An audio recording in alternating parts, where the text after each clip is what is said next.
நான் கம்பெனியில் வேலை செய்கிறேன். கம்பெனியில் சிறுநீர் கழிப்பதற்கு வெஸ்டர்ன் டாய்லெட் முறை வடிவமைக்கப்பட்டுள்ளது. அதிலே நின்று கொண்டுதான் சிறுநீர் கழிப்பதற்கான சூழல் இருக்கிறது. அதுபோன்று நின்று கொண்டு சிறுநீர் கழிக்கலாமா? அதேபோன்று பிறர் பார்க்கும்படியான வகையிலும் சிறுநீர் கழிக்கிற சூழல் இருக்கிறது. இது மார்க்கத்திலே கூடுமா அப்படின்னு சகோதரர் கேட்குறாங்க. பொதுவாகவே அல்லாஹுவின் தூதர் அவர்கள் ஒழுக்கத்தில் ஒழுக்கச்சீலராய் திகழ்ந்திருக்கிறார்கள் என்பதை நாம் அவர்களின் வாழ்வியல் வழிகாட்டுதல்களிலிருந்து அறிந்து கொள்ள முடிகிறது. அத்தகைய முஹம்மது நபி ஸல்லல்லாஹு அலைஹி வஸல்லம் அவர்கள் ஒழுக்கம் சார்ந்த பல்வேறு விஷயங்களை நமக்கு கற்றுத்தருகிறார்கள். சிறுநீர் கழிக்கிற பொழுது, மலம் கழிக்கிற பொழுது அதற்கான ஒழுங்குமுறைகள் குறித்தும் அல்லாஹுவின் தூதர் அவர்கள் தெளிவாக விளக்குகிறார்கள். அல்லாஹுவின் தூதர் அவர்களின் முறை எப்படி இருந்தது? அம்மையார் ஆயிஷா அவர்கள் அறிவிக்கிறாங்க, அல்லாஹுவின் தூதர் அவர்கள் சிறுநீர் கழிக்கிற பொழுது உட்கார்ந்த நிலையில்தான் சிறுநீர் கழித்திருக்கிறார்கள். ஒரு இஸ்லாமியன், ஒரு முஸ்லிம் சிறுநீர் கழிக்கிற பொழுது நபிகளாரின் சுன்னாவை, வழிமுறையை பலமாக நாம் பற்றி பிடிக்க வேண்டும். உட்கார்ந்து சிறுநீர் கழிப்பது தான் சிறந்தது, அதுதான் ஏற்றமானதும் கூட. அல்லாஹுவின் தூதர் அவர்கள் வழிகாட்டி தந்த சுன்னாவை மிகச் சரியாய் கடைபிடிப்பதன் அம்சம் உட்கார்ந்த நிலையில், அமர்ந்த நிலையில் சிறுநீர் கழிப்பது தான் என்பதை ஹதீதுகளின் மூலமாக விளங்க முடிகிறது. முஸ்னத் அஹ்மத் என்கிற நபிமொழி தொகுப்பிலே பார்க்கலாம். ஆயிஷா ரலியல்லாஹு அவங்க அறிவிக்கிறாங்க, மன் ஹத்தஸக அன்ன ரசூலல்லாஹி ஸல்லல்லாஹு அலைஹி வஸல்லம் பால காயிமன் பஅதமா உன்சில அலைஹில் ஃபுர்கான். உங்களில் யாராவது உங்களிடம் வந்து திருமறை குர்ஆன், அல்லாஹுவின் வார்த்தை அருளப்பட்டதற்கு பிறகு அல்லாஹுவின் தூதரவர்கள் நின்ற நிலையில் சிறுநீர் கழித்தார்கள் என்று உங்களிடம் யாரேனும் சொன்னால் ஃபலா துஸத்திகுஹு, அவர்களை நீங்கள் நம்ப வேண்டாம், நம்பாதீங்க.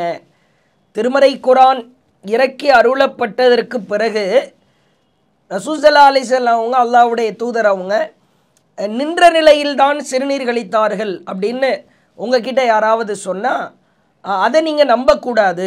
அப்படி ரசூல்லா செஞ்சது கிடையாது. மபால காயிமன் முந்து உன்சில அலைஹில் ஃபுர்கான். ஆயிஷா அம்மையார் அறிவிக்கிறாங்க, திருக்குர்ஆன் அவர்களுக்கு அருளப்பட்டதிலிருந்து அவர்கள் நின்று கொண்டு சிறுநீர் கழித்ததே கிடையாது.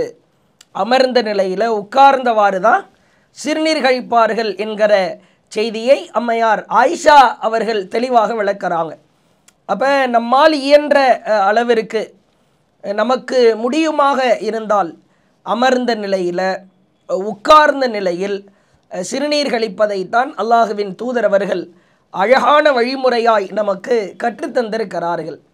என்றாலும் கூட சில நேரங்களில் நிர்பந்தமான சூழல் என்று உண்டு.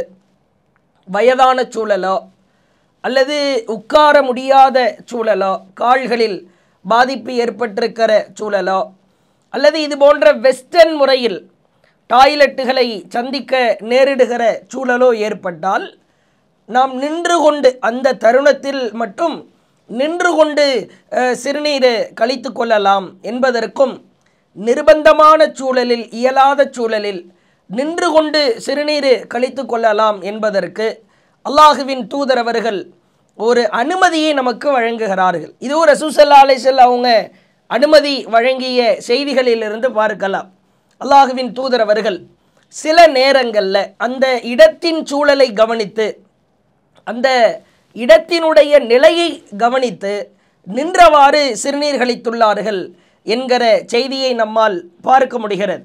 சஹீஹ் புகாரியில் 224வது செய்தியாக பார்க்கலாம்.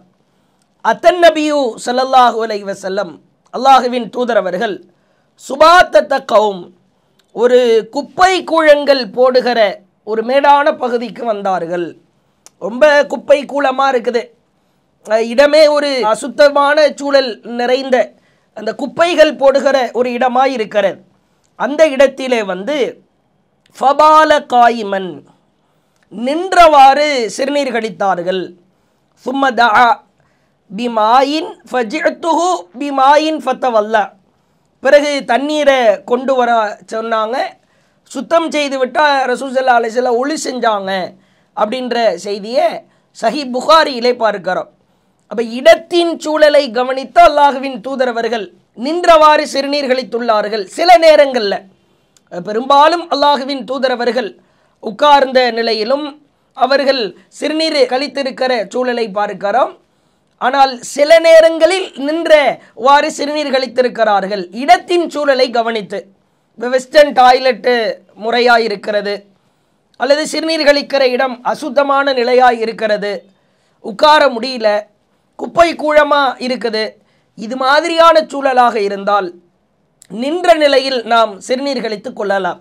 இப்போ கம்பெனியில் வேலை பார்க்குறீங்க, ஆஃபீஸில் சிறுநீர் கழிக்கிற இடங்களில் பெரும்பாலும் அந்த வெஸ்டர்ன் கலாச்சார முறையில் அதனுடைய டாய்லெட்டுகளை அவர்கள் ஃபிட் செய்திருப்பார்கள், அங்கே பொருத்தி இருப்பார்கள். இப்போ அது மாதிரியான சூழல் தவிர்க்க முடியாத சூழலாக இருக்கிற பொழுது நீங்கள் நின்றவாறு சிறுநீர் கழித்தால் மார்க்கத்தில் எந்த குற்றமும் இல்லை, தவறும் இல்லை. ஆனால் கூடுதலாய் கவனிக்க வேண்டிய ஒரு அம்சம் என்னவென்றால், அக்கம்பக்கத்திலே இருப்பவர்கள் நாம் மறைக்க முடியாத சூழலாய் ஏற்படுகிற பொழுது, மறைக்காத நிலையில் சிறுநீர் கழிக்கிற பொழுது அதை மார்க்கம் வன்மையாய் கண்டிக்கிறது.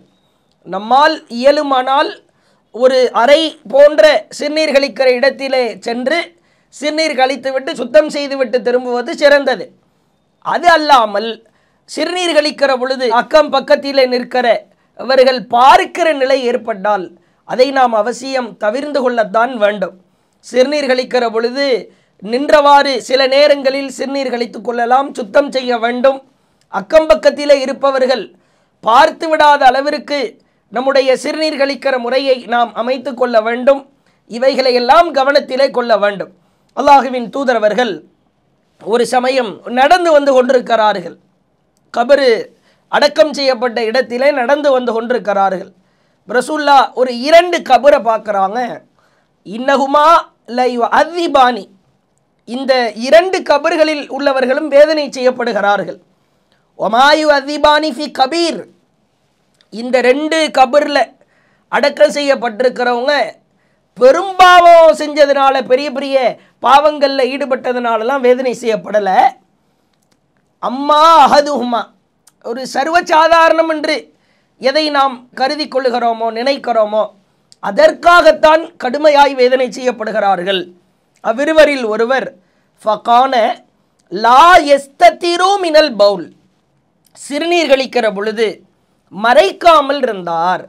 சிறுநீர் கழிக்கிற பொழுது இஷ்டத்திற்கு சகட்டு மேனிக்கு பிறர் பார்க்கிற வகையில் சூழலை ஏற்படுத்தி கொண்டு சிறுநீர் கழித்து விடக்கூடாது. கம்பெனிகளாக இருந்தாலும் அந்த குறிப்பிட்ட நேரங்களில் சிறுநீர் கழிப்பதற்கான நேரத்தில் பல பேர் குழுமி இருக்கிற சமயத்தில் நாம் மறைத்திருக்க முடியுமானால் கண்டிப்பாய் நாம் மறைத்திருந்து தான் சிறுநீர் கழிக்க வேண்டும்.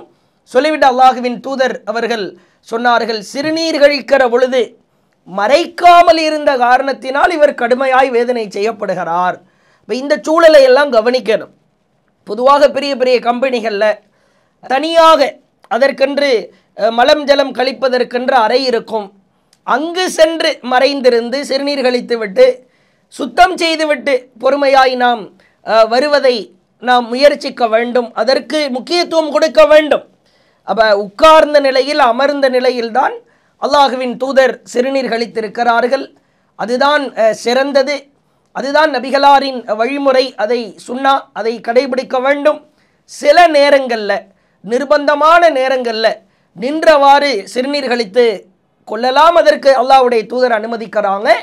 எந்த ஒரு சூழலிலும் பிறர் பார்க்கிற வகையில் மறைக்காமல் சிறுநீர் கழித்தால் கபரிலே மண்ணறையிலே கடுமையாய் வேதனை செய்யப்படும் என்பதை அல்லாஹ்வுடைய தூதர் வலியுறுத்தி கூறுகிறார்கள். இந்த சட்டங்களை எல்லாம் கவனித்து நம்முடைய வழிமுறைகளை நாம் சரியாய் அமைத்து கொள்ள வேண்டும் என்பதை இந்த கேள்விக்கு பதிலாய் சொல்லிக் கொள்கிறோம். அல்லாஹு அக்பர், அல்லாஹு அக்பர்.